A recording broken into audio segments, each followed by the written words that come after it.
Ken, welcome back to the show. Happy New Year. How you doing? Yeah, same to you. I'm doing well. Always good to be with you. How are you? I'm well. You're looking well. It's 2025. There's so much, pardon the pun, on the docket for you and I to discuss. A lot of people, Ken, who've been watching us for the past several weeks are aware that you and I have got these kind of tandem right to know actions going with the Allegheny County Medical Examiner's office. We're going to be getting in depth on the latest developments in that during a sponsor exclusive segment in just about 30 minutes. People are going to be able to join us for that on substack.com/@Ken Silva, and of course on all the Crowdsource the Truth sponsored channels, odyssey.com/@crowdsource the truth, crowdsourcethetruth.substack.com, and Subscribestar and Patreon. But before we do that, Ken, I just wanted to get into some of the stories that you've been covering. For people who aren't yet following you on X, they can do that at JD_cashless, and they can follow your reporting on headlineusa.com. What's the latest, Ken? Well, since I assume most of your viewers are here to uh, listen and learn about the Trump shooting, let's get into the latest news from that, which is that two of the victims, David Dutch and James Copenhaver, their lawyers have sent letters to all the local law enforcement agencies. I'm not sure about the feds, but basically telling them to get ready. We're probably going to file a lawsuit in the coming months. We're still not sure when. Um, from what I understand, just talking to some people, that were at Butler and who know what's going on, without disclosing too many details, it's looking like these guys are probably going to settle, just get a big payout, which, I understand the lawyers have to do what's best for their clients, but I think in the general public, we're kind of hoping that this would go to discovery and we can like depose people like Greg Nickel and all the law enforcement agencies who were responsible for the failures to, hopefully actually get to the truth. I don't imagine they're going to allow that to happen. I mean, the law enforcement agencies, I don't imagine would allow that to happen. I agree with you. They're probably going to settle this. I mean, these guys have obviously been through a lot of pain and suffering. I presume they're, negligence or whatever they're going to be. It doesn't even really matter. You're right. Just to avoid discovery, these law enforcement agencies are going to settle. Yeah. And one of the interesting things, though, with these two victims, I was just doing a little bit of reading for part of the backstory for my article, and apparently Copenhaver was shot twice, once kind of through the tricep, and one of the bullets is still in his liver, and they Ooh, can't. Yeah, I don't know if you knew that. So there's actually evidence in his body that they oh can't my extract God. right now because it would probably kill him. But there Wow. could be keys, yeah, key pieces to the mystery. Wow. I mean, who could know that you could live with a bullet lodged in your liver? I was frankly surprised to learn that they don't take it out even sometimes when it's in your leg or something like that. But I looked it up. It seems that obviously any kind of surgery is a risk, and when the bullet goes in, it's doing nerve damage. Sometimes taking it out can do additional damage, so they just leave it there. I've And I heard guess some that's wild stories, Ken, of people. I had a friend who had a car accident in her 20s, and we were out to dinner one time, and a piece of glass popped out of her arm. Years later, it happens. Your interesting. body sort Okay. of works this stuff out. Anyway, the other thing that I was noticing here on your X timeline at JD_cashless, you're talking about one of my favorite subjects. Was there a drone in the air just before the July 13th Butler shooting? What have you discovered here? Yeah, so I've been reading a lot of the interview transcripts that the House Task Force released about a month ago, and I was hearing every time they talked to a Secret Service agent, one of the House investigators, to his credit, was asking, "Well, at 6:07, we have this picture a rally goer takes, and it looks like there's a drone in the background, and what do you think?" And so the sniper team leader, John Marcinek is his name, the sniper who actually shot the AGR rooftop gunman, and a sniper response agent who was like a guy on the ground, all agreed that, well, yeah, that does look like a drone, as you could read in the transcripts that you're going through. But then the fourth the screenshot that I have in that tweet is your buddy, the CUAS agent Castro's response, who says, "No, that doesn't look like a drone to me. That looks like an airplane." Yeah, that's the one. I think you get a Wow. kick out of that. Isn't that amazing? This guy seems to be such a liar. So in this photograph, do we have the photograph, Ken? Have they presented that? I'm not sure which exact photograph they're referencing, so no. Interesting. Looks like an airplane. You know what? That's just ridiculous. Wouldn't they know if there were airplanes flying around? I mean, we've looked at so much video from this thing. I don't think I've seen any airplanes in any of these videos. Yeah, neither have I, and that seems like that would be arguably an even bigger security risk if there was an airplane real close to the the site. I think somebody did respond to my tweet and put a couple pictures that might match what they're talking about. Yeah, that Bubba's in. Interesting. Oh yeah, look at that. Bubba's lamb chop is getting in on it. Well, okay, so Bubba's got, this is the video from Dave Stewart. You know, he is such an objectionable asshole. I've been trying to get him to release the original video footage from the phone, and you know, he's reestablished a Twitter account over the holidays. I've never asked him for money. I've never offered him money. I'm not trying to make money from his video. I'm saying he's got evidence here that we can't have all these TikTok graphics all over it. We need the most original version of it. He posted some, you know, cartoon image of a rabbi-looking guy with a giant nose, and he was like, "Oh, you're a Jew." It's like, Dick, what does that have to do with anything that we're talking about? It's just so stupid, and just brings him down to a level of immaturity and insult throwing that, I mean, this guy's, I appreciate Bubba's Lamb Chop Shop, but I just think that anything from Dave Stewart's videos shouldn't be relied upon. So, you know, Bubba's got a lot of different things that he's screen captured from around the day. I think I've seen all the video and photos that Bubba has. Okay, so there we go. They're saying that looks like an airplane. Come on, that looks like a dot. Wouldn't an airplane read much larger than that? I mean, anytime you see a plane in the sky, Ken, it's pretty, I mean, that's not a plane right there. Yeah, usually there's like a trail behind the plane, unless it's like a small Right. Cessna or whatever. Right. And something else, let's just take a look at this for a second. Butler Farm Show Fairgrounds. Now, there is an airport right there next to the Butler Farm Show Fairgrounds, but that's a general aviation airport. And also, you would know, they weren't having planes taking off from the airport there. Where's the closest airport to this thing? I think that the airport was also, the actual Butler County Airport was being used for a car show that day, because that was why the rally had to be held at the farm show, which was like a less secure site because the airport wasn't available. So it would have had to been something flying to Pittsburgh. And if it's flying to Pittsburgh, it's going to be way higher up in the air. And Castro is also the only one that says it looks like an airplane. His buddies, the actual snipers on the barn, were admitted that it looks to them like a drone.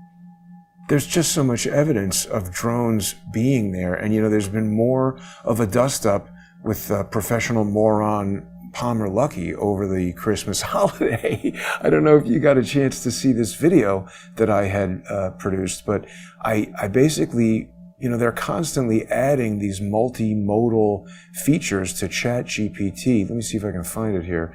Yeah, there it is. So one of the things that they've recently added to ChatGPT is some alarmingly advanced image analysis tools. And what I was able to do is I just loaded in a bunch of videos and images. I made some still images from the videos, you know, the sequence of what we had seen with the suspected drone flying, and I asked it a bunch of questions. It analyzed these images. I mean, look at what it did here, Ken. It got into its own image processing, where first it made the images grayscale. Then it did an edge detection process and a contrast enhancement to do various evaluations of the speed of the drone, or excuse me, the unknown object.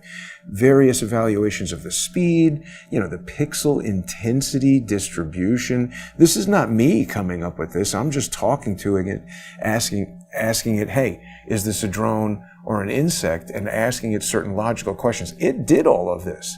And it said, people can still see the report on Odyssey and Substack and Subscribestar and Patreon, but spoiler alert, it said, ChatGPT, not Jason, it said 95% likelihood drone, 5% insect or bird. Palmer Luckey busted a gasket from that. Interesting. Yeah, a lot of that technical analysis kind of goes over my head. I can just go, I have an attention span and I know how to read, so I could just go off what the testimony of the agents themselves who said that, yeah, that looks like a drone and they were there. So that's pretty strong evidence to me. And yeah, man, you got some balls for going after Palmer Luckey. I'd be surprised if he doesn't try to, file a lawsuit. So I welcome it. I'm going to sue him. He's been lying. Well, he's been saying that I've been lying, which is not true. It's possible that some of the things I've said have been incorrect, but of course, lying would be I know the truth and deliberately tell people something other than the truth. I believe that's what he is doing. I'm just looking at evidence and trying to make my best evaluation from it. But by the way, I do appreciate what you're saying, that this is maybe too complicated, not just for you, but a lot of people.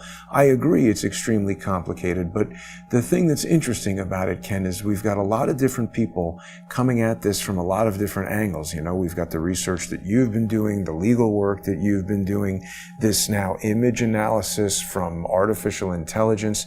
And again, I'm not saying that I've proven that there were drones there. People often conflate the term proof with evidence. What I've been doing is just aggregating evidence. And as you said, this does seem to be strong evidence. The testimony of the snipers, strong evidence. What you're finding, strong evidence. The only countermanding evidence that we see are stupid comments from Palmer Luckey and Rafael Eduardo Castro. Yeah, I think it's good to triangulate evidence. So if we have the testimony coupled with the technical analysis, it's definitely making a strong case. Yeah. Now, was there anything else on your Twitter timeline that you wanted to go over before we start getting back to the Allegheny County Medical Examiners? I don't think so. I've been just kind of scattered a little bit the recent days. We got stuff about like transgender prison inmates. I saw that. You had Spider-Man or something. Yeah. So yeah, that's just like probably the biggest story I've done in a couple of days, where pretty much you had the ACLU file a lawsuit on behalf of this transgender, self-reported transgender inmate. The DOJ filed a court filing on behalf of the inmate. And then a judge last September ruled that, yes, the inmate should get a sex change, and they were going forward with the operation, but then the inmate couldn't get a referral from a mental health expert. And in fact, one doctor said that actually this inmate has a history of faking mental illnesses and is probably schizophrenic. And so I don't recommend that this inmate have a sex change. Despite that, the Indiana Department of Corrections is moving forward with the procedure and trying to just, jam it through without any mental health referrals. So it's a pretty interesting case that just shows the insanity of the current legal system. That your viewers might get a kick out of if they check it out. The only part of the story that I find implausible is the conclusion that this person is faking mental illness. Seems pretty authentic to me. True. But I guess so. It's interesting that the person was diagnosed schizophrenic until 2019 when he claimed to be transgender. And all of a sudden he claims that all the symptoms of schizophrenia are gone, stops taking the medication. And now I'm seeking treatment for gender dysphoria. So the suggestion there is that he had actually been faking the schizophrenia just to like get drugs or something. Wow. And now there's this new trendy disease called gender dysphoria. I'm going to go for that. Obviously, very sick individual, but just kind of like interesting at how these people think and how they snuck. This guy got the ACLU to represent him. It's crazy. It is crazy. Now, the other story that you've got here is this guy who stabbed Derek Chauvin is apparently like MacGyver, and he's using paper clips and rubber bands to do what? Attack the prosecutors? Yeah, he filed a complaint a couple months ago saying he's being denied legal resources, but apparently the legal resources he seeks includes, yeah, all these markers, staplers, plus he wants like 24/7 internet access. So it looks like the guy's probably a narcissist who's just filing these complaints while he has the ability to do so while the case is open. He wants attention. At least that's what it looks like to me.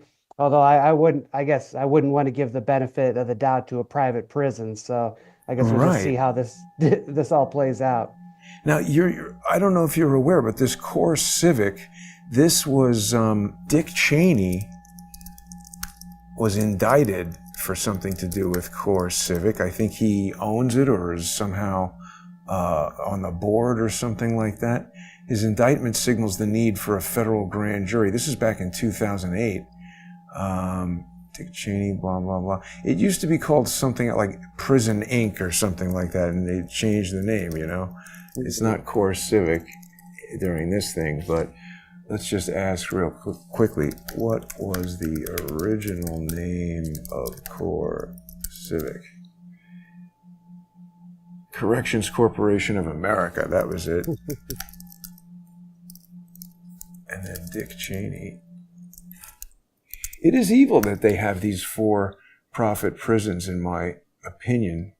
Yeah, here is Democracy Now! Saying Dick Cheney and Alberto Gonzalez indicted in private prison case in Texas. I don't know whatever came of this, but you know, this is a perfect example of top-level government, you know, former employees, the vice president, and wasn't this guy the attorney general? They I think so, yeah. maybe make laws that enable these kind of corporate prisons, and then they own the prison. Funny how that works. Yeah. Indeed. Yeah, Indeed. the prison system is, you know, akin to, I got to imagine it's like 1980s Soviet Union style. I've covered some of the most horrific stories where they just throw an inmate into like a brightly lit cell for like 100 straight days. You can't, like, he has to just put a blanket over his face to even try to sleep because it's just fluorescent lighting 24/7. It's really just awful what they do to inmates, especially some of the political prisoners. Absolutely. And we've been hearing a lot of stories about that from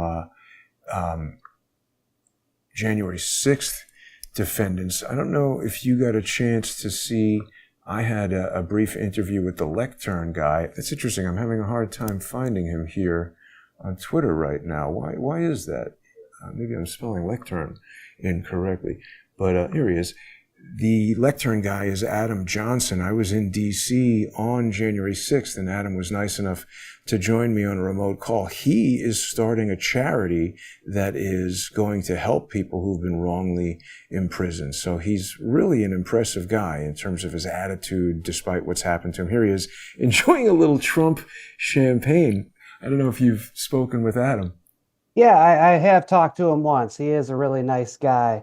Can I take this opportunity now, while you mentioned the J6ers, let's not forget the people entrapped in the Whitmer kidnap case.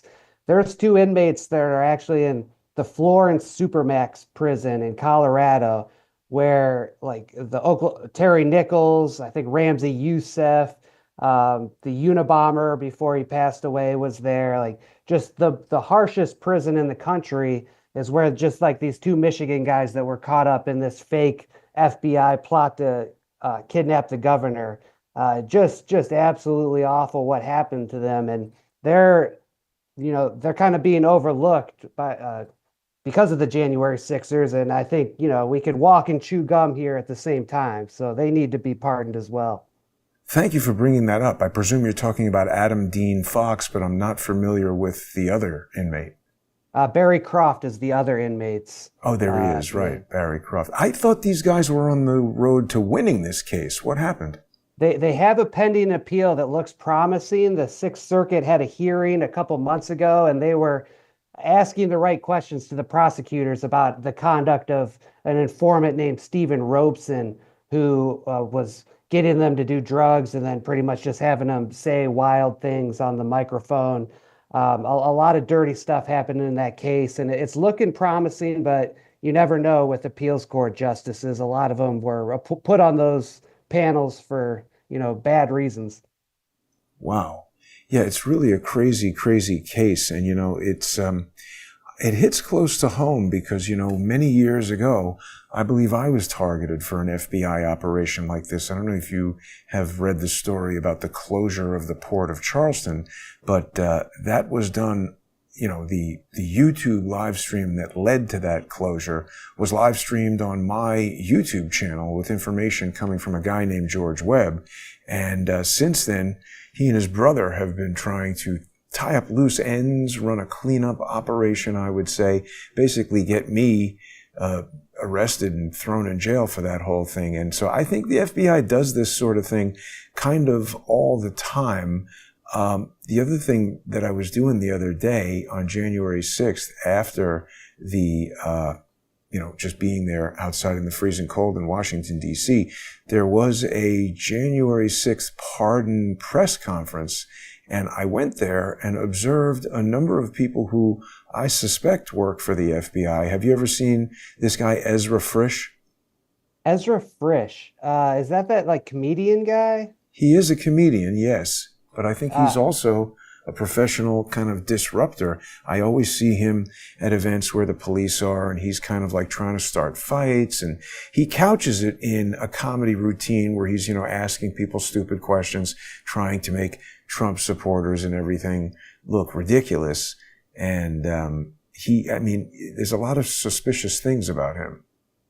I don't know too much about him, but he would certainly have the skill set. Yeah, absolutely. And, I don't know if you saw this, but when I went to that Hyatt hotel, it was just absolutely crawling with U.S. Capitol Police, like literally van loads of U.S. police getting into this hotel. I asked this particular officer, hey, do you know where the press conference is happening in the hotel? And he said to me, there's no press conference happening in this hotel. And it's like, wait a minute. Wouldn't it be a more likely answer to say, dude, I'm a police officer, not a hotel concierge. I don't know what's going on in the hotel. But he was confident that there was no press conference in the hotel. I think it was an FBI-run press conference. Oh, geez. Very interesting. Very interesting. Hey, while we're on this topic, I've seen some theories come from these left-wing guys on Twitter that Ivan Raiklan was actually the January 6th pipe bomber. Have you seen that? I have. I think it's a sound theory. I'd like to know some more about that. He certainly could have been. There was a video that I saw. I really got to pull this video so that we can share it when we talk about it, because this is becoming a more interesting topic. But there's some hearing in Congress where they're talking about the pipe bomber could be here among us right now. And Raiklan is in the background smiling and laughing. It's kind of suspicious. Yeah, I saw that video. I thought you would get a kick out of that one too, because I don't know. I think the pipe bomber, some gait analysis has suggested that it's actually a female. And I know at one point the person sits on the bench and kind of like shrugs both shoulders, like trying to get the bra strap back. And interesting. To me, that's plausible. That would be further evidence that it was definitely a federal agent and not a actual terrorist. Because if it's a woman, that's just not a radical. That's definitely a Fed, in my opinion. I agree. Raiklan has said that he knows who the pipe bomber is, and I think they've said that the FBI knows. How could they know and not tell us, Ken? Well, I do think the FBI knows, but yeah, I think that's because probably one of their own informants or another government asset that this whole investigation got shut down. I found an FBI document saying that we identified the suspect, and it was dated like January 10th, 2021. So wow. I think they probably tracked him down within days and then just realized that, like, oops, this guy's on our team.